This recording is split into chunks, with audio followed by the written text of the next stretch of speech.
às vezes, o próximo passo, sei lá, para o Mercado Livre dobrar de faturamento e virar uma empresa maior, não é crescer no galpão ou vendendo mais.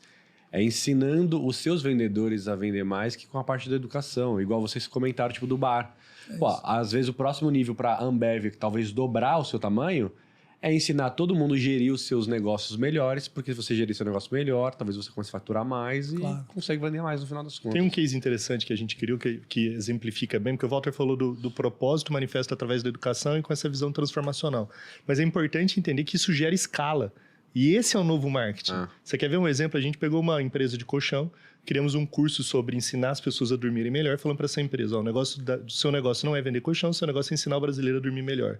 O custo de aquisição de cliente dele para levar até a loja, para comprar um colchão, era R$357. A gente fez um curso ensinando as pessoas a dormirem melhor, vendia R$97 no Instagram, da 1h da manhã, 5h da manhã.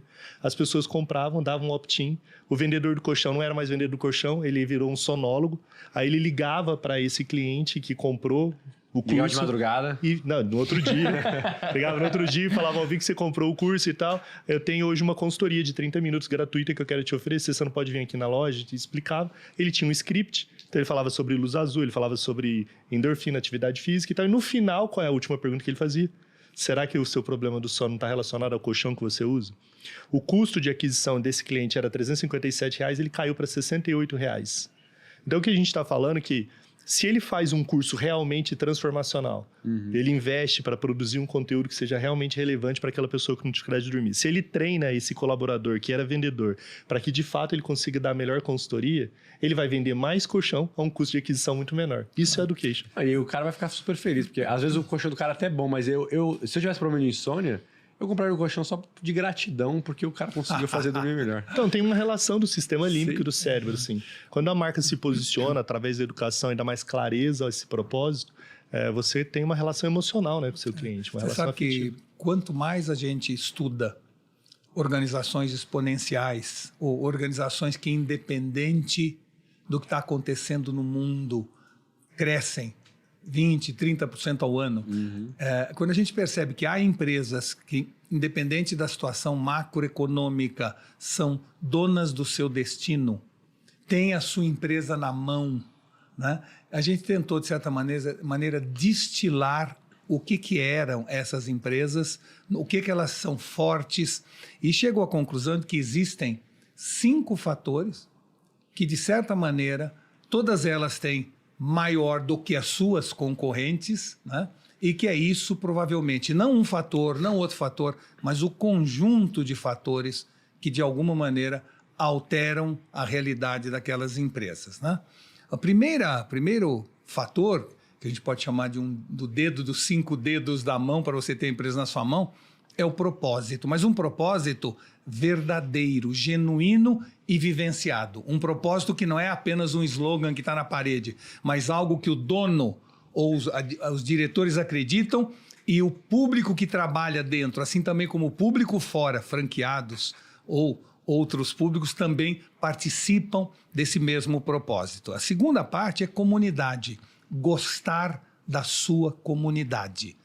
Ou seja, tem que haver uma visão legítima de que eu gosto das pessoas, como diz o Flávio, desde a dona Maria que serve café na minha empresa e que eu tenho interesse em saber que hora que ela acorda de manhã, tem que fazer almoço para os filhos antes de sair para trabalhar e faça 3 horas na condição, eu tenho que conhecer a dona Maria, como tem que conhecer o cliente final, e hoje o Big Data nos permite conhecer individualmente essa comunidade. Então, empresas como, sei lá, CIMED, como Cacau Show, são empresas que crescem de maneira acelerada porque têm este carinho pela comunidade legítimo. O Ale Costa conhece todos os franqueados e gosta de cada um deles, e na porta da Cacau Show tem lá o nome dos 4.500, uma placa dos 4.500 franqueados lojistas da Cacau Show. A CIMED, se tem uma enchente em Porto Alegre, o João pega o avião dele, vai lá e perdoa as dívidas de todos os farmacêuticos lá daquela região. Então, isso não é que é uma campanha, isso é legítimo em querer conviver, respeitar e gostar da comunidade. Terceira coisa que a gente sente de comum nas empresas é que elas têm uma tendência a formarem ecossistemas. Não ficam apenas no seu core business. Então, uma Cacau Show entra em hotelaria, entra em parque de diversões. A CIMED faz collab com a FIM. Elas estão sempre vendo o que mais eu posso oferecer para o meu público, independente do que eu fabrico.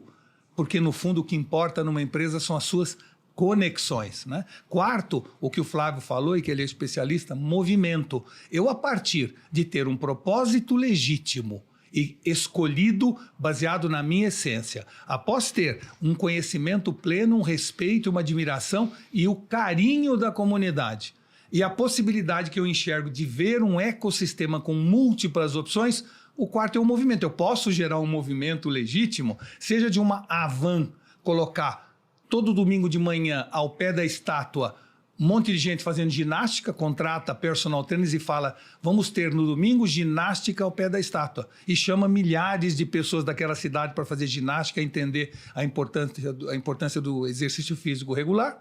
E com isso você criou um movimento naquela cidade.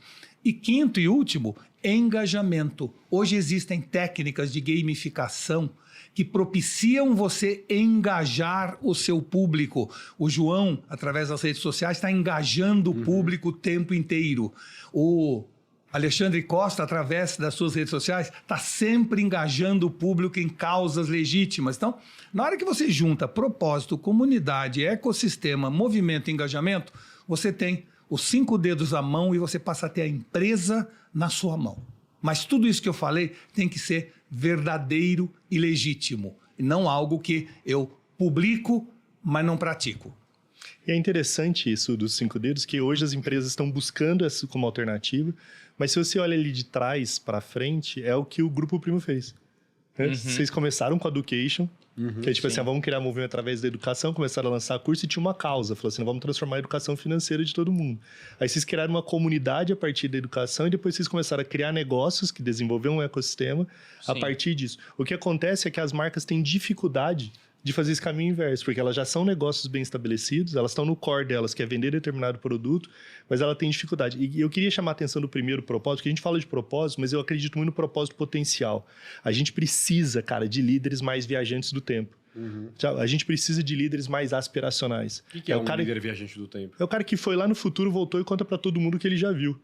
Ele chega pro time dele e fala assim, eu já vi que em 2030 a gente vai ter 3 vezes mais o tamanho que a gente tem hoje. A gente é ensinado na faculdade e até nos livros de autoajuda, que a gente tem que ter os pés no presente e os olhos no futuro. Mas esse tipo de gente, eles têm os pés no futuro e os olhos no presente. E eles vão puxando as pessoas para o futuro, ao invés de empurrá-las para lá, entendeu? As empresas que mais crescem, você pode prestar atenção, são líderes que estão no futuro. É o cara que já foi lá, ele já viu. Você pega o Elon Musk, né? Ele já viu que ele vai povoar Marte, ele já viu que ele vai fazer tudo, ele já viu que ele vai ser a maior empresa de carros elétricos do mundo e ele volta para contar. E ele reúne todo mundo com uma visão do que ele já viu no futuro. Então, quando a gente fala de propósito, às vezes eu quero colocar um painel bonito, falar, a gente está cuidando das crianças carentes, a gente desenvolve... Não. Qual é o seu compromisso? Eu gosto da Volvo, a Volvo lançou em 2015, que ela falou, em 2020 ninguém nunca mais vai morrer dirigindo um carro nosso. Então pensa lá, o presidente foi no futuro e falou, a gente é o carro mais seguro, mas vai ser tão seguro de tal forma que eu posso assumir um compromisso que a partir de 2020 ninguém nunca mais vai morrer dirigindo um carro meu. Olha a ousadia de um presidente de uma empresa fazer um negócio desse, entendeu? E ele assumiu esse compromisso e, segundo eles, ninguém mais morre dirigindo um carro da Volvo. Isso que é um cockpit de um carro de Fórmula 1, que você pode capotar, e eles têm inúmeros cases de carros que capotaram a 170 km por hora e que a pessoa saiu andando de dentro do carro. Aí ele venceu esse propósito, essa visão de futuro, ele foi para a próxima, que a partir de 2025 ele vai devolver 1 semana de vida por ano para cada cliente Volvo no mundo. Ele fez uma conta de que as pessoas gastam em média 1 semana por ano abastecendo o carro, cuidando do documento, trocando pneu, fazendo tudo. Ele falou, eu vou desenvolver um super app que quem for dono de um Volvo, a partir de 2025, não vai precisar fazer mais nada. E o cálculo dele é que eu estou te devolvendo 1 semana de vida. Então, assim, o cara foi lá no futuro e ele volta para contar o que ele viu e fala, a gente vai fazer isso, porque em 2025 vai acontecer isso. Você tem casos aí que está acontecendo hoje no Brasil, de algumas empresas que estão levantando a mão e falando, até 2030 eu vou fazer isso. Mas ainda, cara, é muito pouco. A gente ainda tem uma liderança pouco exponencial, com uma visão pouco aspiracional. Você vê poucos líderes que batem na mesa e falam, nós vamos fazer. Sim. Só que a comunidade apaixonada, essa comunidade ativa, engajada, ela se forma a partir de líderes viajantes do tempo.